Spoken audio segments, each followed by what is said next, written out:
तो traders market analysis video में आपका फिर से स्वागत है। निफ्टी की अगर हम बात करें तो आज निफ्टी में काफ़ी उथल पुथल देखने को मिली।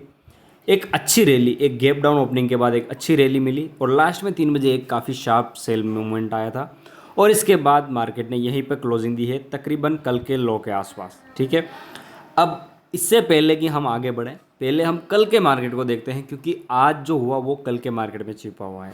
ठीक है, तो सबसे पहले वो देखने की बात करते हैं। मैं आपको 1 घंटे के टाइम फ्रेम पर कल के मार्केट में ले चलता हूँ। ये था कल का मार्केट जहाँ पे ये इसका लो और ये इसका हाई था। ठीक है, अब अगर इसको यहाँ पे ध्यान देखोगे तो पूरे दिन में कंसोलिडेशन था क्योंकि जो पिछले टाइम अगर मैं बात करूँ 28 जुलाई की, ये मार्केट इसके बाद फॉल, फिर वापस गैप डाउन ओपनिंग और एक रैली। अगर यहाँ पर आप ध्यान से देखोगे तो आपको एक एक पैटर्न दिखाई दे रहा होगा। यहाँ पे काफ़ी एक शार्प पैटर्न दिखाई दे रहा होगा। ये अगर मैं इसके हाई और लो को हटा दूँ और सिर्फ पैटर्न को पे ध्यान दूँ अगर, तो आप यहाँ पे ध्यान देंगे।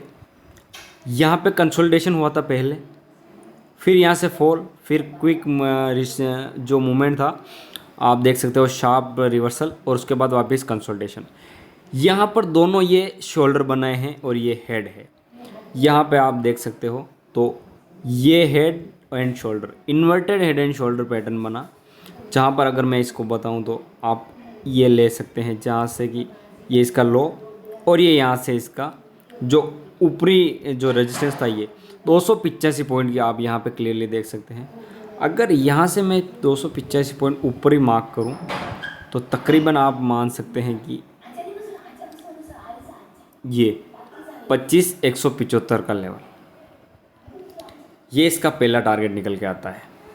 अब वैसे मार्केट में ऐसा कोई भी सिनेरियो नहीं था, ऐसी कोई भी कंडीशनल मूवमेंट नहीं थी जहाँ पर कि एक क्विक सेलिंग आए, लेकिन ऐसी कभी कभी परिस्थिति बन जाती है जहाँ पर मार्केट में ये पैटर्न काम नहीं करते और जो गैप अप गैप डाउन की ओपनिंग वगैरह जो भी रहती है तो ये क्या है, कंडीशनल होती है। रात भर बीच में कोई भी ऐसी ग्लोबल एक्टिविटी होती है, किसी ने भाषण दिया, कोई फेड ने रेट कट की, रेट बढ़ाई, या कोई भी ऐसा टैरिफ वगैरह का न्यूज़ आ गया, तो इनकी वजह से मार्केट में ऐसा होता रहता है।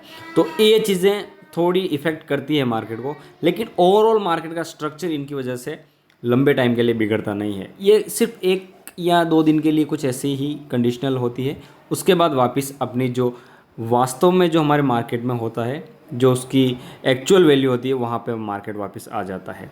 अब जैसे यहाँ पे देखें, आज हमें गैप डाउन ओपनिंग के बाद वापस शार्प रिवर्सल मिला और एक अच्छा खासा आपने मुंह पकड़ा। अब एक चीज़ देखते हैं, अब जैसे ग्लोबल क्यूज़ थे वो काफ़ी नेगेटिव थे, इसकी वजह से मार्केट ने भले ही यहाँ पे मूवमेंट की, लेकिन निफ्टी की एक्चुअल वैल्यू जो थी वो 24,900 से नीचे ही थी क्योंकि यहाँ पर सेलर्स काफ़ी हावी हैं। तो भले ही मार्केट गैप डाउन ओपन हुआ, लेकिन वापस अपने जो कल के एक्चुअल वैल्यू पे था वहाँ पे वापस आ चुका था। ठीक है, अब थोड़ी बहुत सेलिंग चलती है, लेकिन अब आगे के लिए आप ध्यान से देखिए। अगर मार्केट कल के टाइम में थोड़ा सा गैप अप ओपनिंग देता है, ठीक है, तो सिंपल चीज़ होगी, अपने को सिर्फ वेट करना है, 24,900 से ऊपर मार्केट निकलने देना है।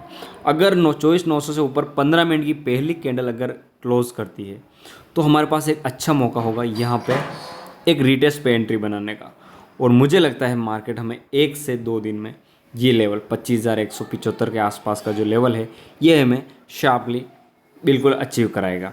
क्योंकि यहाँ पर 2 साइड पे आप देख सकते हैं, एक तो ये inverted head and shoulder pattern, दूसरा डबल बॉटम। यहाँ पे देखिए मार्केट पिछली टाइम यहाँ पर कब आया था, चलिए छोड़ते हैं इसको, बाद में देखें, क्योंकि मार्केट यहाँ पर काफ़ी लंबे टाइम पहले आया था, क्योंकि यहाँ से मार्केट पहले बाउंस बैक कर चुका है।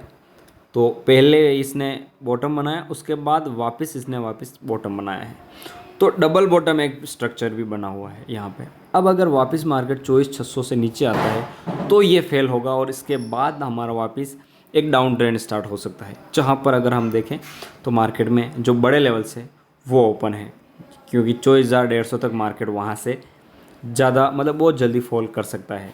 ऐसा हमारा एनालिसिस है। अब देखते हैं मार्केट कल यहाँ से क्या करता है। अगर 24,900 से ऊपर निकलता है तो मैंने बताया आपको 25,175 का पहला टारगेट रहने वाला है और यहाँ तक आप अपने एसएल को ट्रेल करते हुए चल सकते हैं और वास्तव में वो हमें काफ़ी जल्दी अचीव होगा। इसके बाद अगर हो सकता है काफ़ी बड़ा गैप अप ओपनिंग हो तो यहाँ पर हमें कुछ नहीं करना है, कुछ टाइम के लिए वेट करना है। अगर ये 25,175 से ऊपर निकले तो फिर आपको और बाइंग में जाना है, या फिर यहाँ पे कुछ सेलिंग का टाइप कुछ मूवमेंट हो तो फिर हम देख सकते हैं। बाकी अगर कुछ गैप डाउन ओपनिंग जो होती है अगर 24,600 के आसपास, तो हमें बाइंग के लिए ही जाना है। यहाँ पे आपको एक अच्छा मूवमेंट बाइंग साइड होते हुए दिखाई देगा। ये था हमारा आज का एनालिसिस। अगर वीडियो आपको पसंद आया हो तो वीडियो लाइक ज़रूर करें और चैनल सब्सक्राइब कर लें ऐसे ही कंटेंट के लिए।